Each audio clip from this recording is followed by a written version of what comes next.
Hi guys எல்லாருக்கும் வணக்கம். நான் உங்கள் கணேஷ் காந்தி. ஆஸ் ஏ ஒரு கிட்னி டிரான்ஸ்பிளான்ட் பேஷண்ட்டாக நான் டயாலிசிஸ் எல்லாம் எப்படி ஃபேஸ் பண்ணேன், எப்படி இருந்தது, டயாலிசிஸ்லாம் எப்படி இருக்கும் அப்படிங்கிறது தான் நம்ம இந்த வீடியோவில் டிஸ்கஸ் பண்ண போகிறோம். ஸோ டயாலிசிஸ் அப்படின்னு பார்த்தீங்கன்னா ஒரு பெர்மனண்ட் சர்ஜரின்னு ஒன்று வச்சுருப்பாங்க. அதாவது கிட்னி டிரான்ஸ்பிளான்ட்டுக்கு முன்னாடி 2 சர்ஜரி நமக்கு பண்ண வேண்டியது இருக்கும். ஒன்று வந்து பெர்மனண்ட் டயாலிசிஸ்க்கான சர்ஜரி, இன்னொன்று வந்து temporary surgery. So permanent dialysis உடனே பண்ண முடியாது இல்லையா? பெர்மனண்ட் சர்ஜரி பண்ணிவிட்டு ஒரு 5 days ஆகும் நம்ம அடுத்த டயாலிசிஸ் போக. இந்த சர்ஜரி வந்து பார்த்திங்கன்னா ஈவினிங் பண்ணாங்கன்னா மறுநாள் காலையிலே டயாலிசிஸ் ஆரம்பிச்சிருவாங்க, இல்லை அன்றைக்கி ஆரம்பிச்சிருவாங்க. ஸோ அதுக்கு வந்து பார்த்திங்கன்னா ஃபஸ்ட்டு எனக்கு இந்த கழுத்தில் பண்ணாங்க. ஸோ அந்த டயாலிசிஸ் கழுத்தில் பார்த்திங்கனாலே தெரியும், டாட்ஸு 3 டாட்ஸு குத்திருப்பாங்க. செம குத்துவும் உள்ள டியூப் உள்ளே விட்டுட்டு அந்த டியூப் மூலிமா நம்மளுக்கு உடம்பு வந்து ரத்தத்தை எடுப்பாங்க. செம எரிச்சலாக இருக்கும், பயங்கர எரியும். அவங்க அந்த டின்ச்சர் வேறு போடுவாங்க. இந்த ஹேண்ட் வாஷ்லாம் இருக்கும்ல, அந்த மாதிரி ஒரு ஆல்கஹால் ஃபார்ம் ஆன ஒரு லிக்விடை தடவுவாங்க. அப்போ ஏன்னா அந்த ஸ்டிக்கர்லாம் போய் ஒட்டிக்கும்.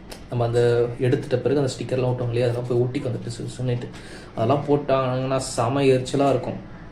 எதையும் ஃப்ரீயாக சாப்பிட முடியாது, தூங்க சொல்ல இப்படி தான் தூங்கி ஆகணும். அந்த உங்கள் கூட ஒரு இன்னொரு தலை ஒன்று வச்சா இங்கே எப்படி இருக்கும் இமேஜின் பண்ணி பாருங்கள். என்னால் இவ்வளோ பெருசு இருக்கும். இந்த மவுஸ் சைஸ் இருக்கும், இப்படி இருக்கும் அந்த ஃபார்ம். அப்போ ஜஸ்ட் இமேஜின் பண்ணி பாருங்களேன் எப்படி இருக்கும்னுட்டு. நமக்கு எல்லாம் தனியாக தெரியும் அந்த பீஸு. ஒரு சிலருக்கு என்ன பண்ணுவாங்கன்னா இந்த இடத்த தொண்டையில் போட்டு இங்கே தொங்க விட்டுருப்பாங்க. ஸோ இங்கே ஷர்ட்டுக்குள்ளே மறைச்சி வச்சுருப்பாங்க. எனக்கு இங்கே வச்சாங்க. ஸோ இதுவே உங்களுக்கு டஃப்பான விஷயம் இதுதான் இருக்கும். இதுதான் ஃபஸ்ட்டு ஆரம்பம். இதுலேயே நீங்கள் பயந்துருவீங்க. பெரும்பாலும் இந்த கிட்னி ப்ராப்ளம்னா இவ்வளோ இதுவாக இருக்குமா அப்படின்ற அளவு பயமுறுத்துகிற அளவுக்கு இருக்கும். அதுக்கப்புறமா உங்களுக்கு இன்னொரு சர்ஜரி உடனே ஒரு 30 to 45 daysக்குள்ளே பண்ண சொல்லுவாங்க. அதாவது இது எதுக்காக இந்த மாதிரி பண்ணுறது அப்படின்னா, எடுத்தோடனே இதை பண்ணலாமே ஏன் பண்ணலை அப்படின்னு கேட்டிங்கன்னா, ஒரு சிலருக்கு வந்து இந்த டெம்பரரி டயாலிசிஸ் பண்ணுவாங்க. அதாவது கிட்னி ப்ராப்ளம் பெர்மனெண்ட்டாக இருக்காது. நீங்கள் ஒரு 2-3 டயாலிசிஸ் பண்ணால், ஒரு 10 டயாலிசிஸ் பண்ணால் ஒரு சிலருக்கு க்யூர் ஆகிடும், கிட்னி ரீஃபங்க்ஷன் ஆகிடும். அதனால் இது எந்த மாதிரி ட்ரை பண்ணுவாங்க. ஸோ எடுத்த உடனே மெயின் சர்ஜரி போக வேண்டாம் அப்படின்னு சொல்லிட்டு. ஏன்னா இந்த மெயின் சர்ஜரியில் என்னன்னா நரம்பை வந்து பெருசுப்படுத்தணும், நரம்பை வந்து ஜாயின் பண்ணுவாங்க. நான் இந்த இடத்துல பண்ணுறாங்கல்ல, அங்கே வந்து பார்த்திங்கன்னா நரம்பை ஜாயின் பண்ணணும். அதனால் இது எடுத்தோடனே பண்ணாமல் ஃபஸ்ட் இங்கே மட்டும் பண்ணிவிட்டு, ஒரு சிலருக்கு டிரான்ஸ்பிளான்ட் பண்ண வேண்டியதெல்லாம் இருக்காது. இந்த டயாலிசிஸ் அப்போவே கிட்னி ஒர்க் ஆக ஆரம்பித்த பிறகு அவங்க இதோட எடுத்துகிட்டு அனுப்பிடுவாங்க. நமக்கு அப்படியும் ஒர்க் அவுட் ஆகலை, ஒரு 30 days 60 days பார்த்தாங்க. எனக்கு ஆல்மோஸ்ட் ஒரு 60 days எடுத்தாங்க. ஆமாம், 60 நாளோ 90 நாளோ என்னமோ எடுத்துக்கிட்டாங்க. அப்போது எனக்கு கிளியராக ஆன பிறகு தான் எனக்கு கையில் பண்ணாங்க. கையில் வந்து பார்த்திங்கன்னா இங்கே எனக்கு அந்த நரம்பை பெருசு பண்ணுறதுக்கு இங்கே 2 நரம்பை ஜாயின் பண்ணாங்க. ஏன்னா நமக்கு நிறைய பிளட் எடுக்கணும்ல. ஆல்மோஸ்ட் டயாலிசிஸ் எவ்வளோ நேரம் தெரியுங்களா? 2.5 hours ஓடும், 2.5 மணி நேரம் ஓடும். 2.5 மணி நேரம் டயாலிசிஸ் பண்ணுவாங்கன்னா இமேஜின் பண்ணி பாருங்கள். காலையில் 11 மணிக்கு 2.5 மணி நேரமா, 3 மணி நேரம் 4 மணி நேரம்லாம் ஓடும். நான் 12 மணிக்கு போனேன்னா மதியம் சாப்பாடு அவங்க தான் கொடுப்பாங்க. 3 மணிக்கு தான் முடியும் எனக்கு. 3:30 மணிக்கு அடுத்த பேஷண்ட் இருப்பாங்க. 3:30 மணி 4:30 மணிக்கு அடுத்த பேஷண்ட் இருப்பாங்க. அப்போ இமேஜின் பண்ணிக்கோங்க, 12 to 1, 1 to 2, 2 to 3, almost 4 hours. ஆமாம், 4 hours வரும். எனக்கு மறந்துடுச்சு, 2017 பண்ணது மறந்துடுச்சு. 4 hours டயாலிசிஸ் ஓடும் எனக்கு. அதுக்கும் வாரத்துக்கு 3 தடவை ஓடும். அப்போ இதுக்கு என் லைஃப்பில் அதிலே பாதி ஸ்பெண்ட் ஆகிடணும்னு வச்சிங்களேன். அந்த குறிப்பிட்ட அந்த 1 வருஷத்துக்கு 2 வருஷம் ஆக்சுவலாக டயாலிசிஸ் எடுத்தது. 1 வருஷம் வந்து 2 டயாலிசிஸ் எடுத்தேன் வாரத்துக்கு. 2வது வருஷம் வாரத்துக்கு 3 டயாலிசிஸ் எடுத்தேன். ஸோ இந்த கையில் பார்த்தீங்கன்னா அந்த டயாலிசிஸ்க்கு கையில் இன்செர்ட் பண்ணுறாங்க 2 ஊசி. இது ஒன்றும் பெருசாலாம் எஃபெக்ட் இருக்காது, பெயின்லாம் இருக்காது, ஃபீல் பண்ண மாட்டீங்க. இது இருக்கிற அளவுக்கு பெயின் இதில் இருக்காது, ஓகேங்களா? இது ஃப்ரீயாக தான் இருக்கும். ஆனால் இதில் என்ன ஒரு டிஸ்அட்வான்டேஜ் பார்த்தீங்கன்னா, நம்ம தூங்கிட்டோம் அப்படின்னா நமக்கு தெரியாது என்ன நடக்குதுன்னுட்டு. ஸோ நிறையா பிளட் எடுத்துரும், நிறையா தண்ணி எடுத்துரும். நம்ம உடம்புல வந்து ஃபுல்லாக தண்ணி எடுத்துடக்கூடாது, கொஞ்சம் தண்ணி இருக்கணும். ஓகே, பிளட்டில் இப்போ நம்ம யூரின் போக மாட்டோம் இல்லைங்களா, அந்த யூரின்லாம் வந்து இந்த டயாலிசிஸ் மூலியமாக தான் எடுக்கும். ஸோ டயாலிசிஸ் என்ன பண்ணணும்னா, நம்ம குடிச்ச தண்ணி, அதுக்கப்புறம் நம்ம உடம்புல இருக்கிற அந்த கிரியேட்டைனு, ப்ரோட்டீன், இதெல்லாம் தேவையில்லாத வேஸ்டேஜ் எல்லாத்தையும் அதுதான் எடுக்கும். ஸோ அதுதான் அதோட வேலையை. இப்போது அது தண்ணி அதிகமாக எடுத்துடுச்சுன்னா நமக்கு கால் வந்து ஸ்க்ராம்ஸ் வரும், அதாவது கால் இழுத்துக்கும், அப்படி கால் இழுக்கும்.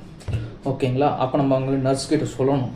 அதை சொன்னீங்கன்னா தான் அவங்க வந்து டயாலிசிஸ் அளவு அட்ஜஸ்ட் பண்ணுவாங்களே தவிர தண்ணி கொடுப்பாங்க, கொஞ்சோண்டு தண்ணி குடிச்சிட்டு டயாலிசிஸ் அளவு அட்ஜஸ்ட் பண்ணுவாங்க. ஒரு சில சமயம் தண்ணி கொடுக்க மாட்டாங்க, வெறும் காலை மட்டும் அமுக்கி விட்டு நர்ஸே வந்து அமுக்கி விடுவாங்க. அமுக்கி விட்டு நம்மளை கொஞ்சம் கம்ஃபர்டபுள் ஃப்ரீ ரிலாக்ஸேஷன் பண்ண வைப்பாங்க. சில சமயம் பார்த்தீங்கன்னா கொட்டாவி வரும். நம்ம ஏதோ தூக்கத்தில் தான் கொட்டாவி வரும் நினைப்போம், நர்ஸு ஓடி வருவாங்க. அவங்க ஓடி வந்த பிறகு தான் தெரியும் நமக்கு லோ பிபி ஆகுது அப்படின்ட்டு. டயாலிசிஸ் பண்ண சொல்லவே நான் சொல்கிறேன், டயாலிசிஸ் பண்ண சொல்ல நம்ம கொட்டாவி விடுவோம். கொட்டாவி விடுறத பார்த்துட்டு அவங்க ஓடி வருவாங்க. அது வந்து லோ பிபின்ற மீனிங்காக. ஸோ அப்போ வந்து அவங்க என்ன பண்ணுவாங்க, நமக்கு கொஞ்சம் மோர் கொடுப்பாங்க. அப்படி இல்லைன்னா சில சமயங்களில் அளவு அட்ஜஸ்ட் அவங்க அட்ஜஸ்ட்மெண்ட் போவாங்க டயாலிசிஸ் மிஷின்ஸில். என்னென்ன அட்ஜஸ்ட்மெண்ட் பண்ணணுமோ அட்ஜஸ்ட் பண்ணிட்டு பிபி எப்போவுமே இங்கே இருக்கும். ஓகே, ஸோ பிபி வச்சுட்டு மேலே ஓடிக்கிட்டே தான் இருக்கும், மிஷின் மேலே ஓடிக்கிட்டே இருக்கும். ஒரு சில டைமில் வந்து பிபி மிஷின் நிறைய ஒரு எமர்ஜென்சி பேஷண்ட்ஸ்லாம் வந்துட்டாங்கன்னா எல்லா டயாலிசிஸ் பேஷண்ட்டும் வைக்க முடியாது இல்லையா, அதனால் அவங்க மேனுவலாக அப்பப்போ செக் பண்ண வேண்டியது இருக்கும். ஸோ இன்னொரு சில சமயம் பார்த்தீங்கன்னா பிபி அதிகமாகிட்டு கண்ணு வைக்கும்.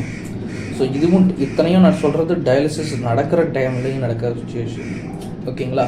ஸோ அது ஹெவியாக இருக்கும். சில சமயம் வந்து பேஷண்ட்ஸ்லாம் வந்து திடீர்னு கத்துவாங்க, ஏன்னா அந்த ஸ்க்ராம்ஸ் வந்து அவங்களுக்கு பெயின் ஹெவியாக இருக்கும், திடீர்னு கத்துவாங்க. கேர்ள்ஸு லேடிஸ்லாம் பார்த்தீங்கன்னா அந்த அந்த ஊசி குத்த சொல்ல கத்துவாங்க. அதெல்லாம் நமக்கு பெயினாக, நமக்கு இன்னும் கஷ்டமாக இருக்கும். அந்த அவங்க கத்துறதை பார்த்தீங்கன்னா நமக்கு இன்னும் பயமாக வந்துடும். நான் அவங்க மாதிரி கத்துறாங்கன்னா சிரிச்சிருவேன். சரி, நம்ம சிரிச்சிட்டா நமக்கு பயம் இல்லாத மாதிரி கவனிச்சிக்கலாம் அப்படின்னு சொல்லிட்டு நான் சிரிச்சிருவேன் ஆக்சுவலாக. ஸோ ஆனால் நமக்கு அது பயம் இருக்கும் ஹெவியாக. ஆனால் அவங்க கத்துறதை பார்த்தோன்னா நம்ம அப்படியே ரியாக்ட் பண்ணிக்கிற மாதிரி அப்படியே நான் சுக்காக வேறு மாதிரி ஹேண்டில் பண்ணிக்கிட்டு அந்த டயாலிசிஸை ஓட்டிக்கிட்டு இருந்தேன். இதுலேயே டயாலிசிஸ் பார்த்தீங்கன்னா என் பக்கத்தில் உட்காந்துருக்கிறவங்க ஒரு சில வயசானவங்கலாம் பார்த்தீங்கன்னா 2 நாள் கழிச்சு வரமாட்டாங்க. அடுத்த டயாலிசிஸ் அப்போ ரெகுலராக வராது தானே. ஸோ நாங்களே உட்காந்துருக்க சொல்ல ஃபுட்டெல்லாம் அவங்களே தான் சர்வ் பண்ணுவாங்க. ஆக்சுவலாக மத்தியானம் டைமில் போனீங்கன்னா ஃபுட் அவங்க கொடுத்துருவாங்க, மார்னிங் டைம் போனீங்கன்னா டிஃபன் அவங்களே கொடுத்துருவாங்க, ஈவினிங் டைம் போனீங்கன்னா அதுக்கான ஸ்நாக்ஸ் அவங்களே கொடுத்துருவாங்க. ஸோ இப்போ இப்படி தான் நாங்கள் எல்லாம் உட்காந்து 4 ஹவர்ஸ்னால் என்ன பண்ணுறது, பக்கத்து பேஷண்ட்டோட தானே பேசிகிட்டு இருக்கணும். ஸோ பேசிகிட்டு இருப்போம். திடீர்னு ஒரு சில சமயம் பார்த்தீங்கன்னா அந்த பேஷண்ட் பக்கத்தில் இருக்கிறவர் வரமாட்டார், பார்த்தா அவர் இறந்துருப்பாராம். ஸோ அந்த ஹைப்பர் டென்ஷன் பிபி ஆடியோ இல்லை மேபி நிறையா ரீசன்கள் இருக்கலாம். ஆனால் எனக்கு தெரிஞ்சது அவங்க எல்லாருமே சொன்னது நைட்டு தூங்க சொல்ல இறந்துட்டாங்க, ஹார்ட் அட்டாக் மாதிரி வந்துருச்சு அப்படின்னு சொல்லிட்டு தான் அதிகமான ரீசன் ஹார்ட் அட்டாக் மாதிரி தான் சொன்னாங்க. ஸோ இந்த மாதிரி ஃபீல்ஸ்லாம் வரும் உங்களுக்கு. ஸோ அதெல்லாம் நீங்கள் மைண்டில் எடுத்துக்காமல் உங்களுடைய ஃப்யூச்சர் பிளான் என்னவோ அதை நோக்கி டார்கெட் பண்ணி ஒர்க் அவுட் பண்ணிங்கன்னா இந்த டயாலிசிஸ்லாம் பெரிய விஷயமா இருக்காது. சாப்பிட்டு போய்கிட்டே இருக்கலாம். நெக்ஸ்ட் வீடியோவில் பார்ப்போம். தேங்க்யூ, டேக் கேர், பாய்.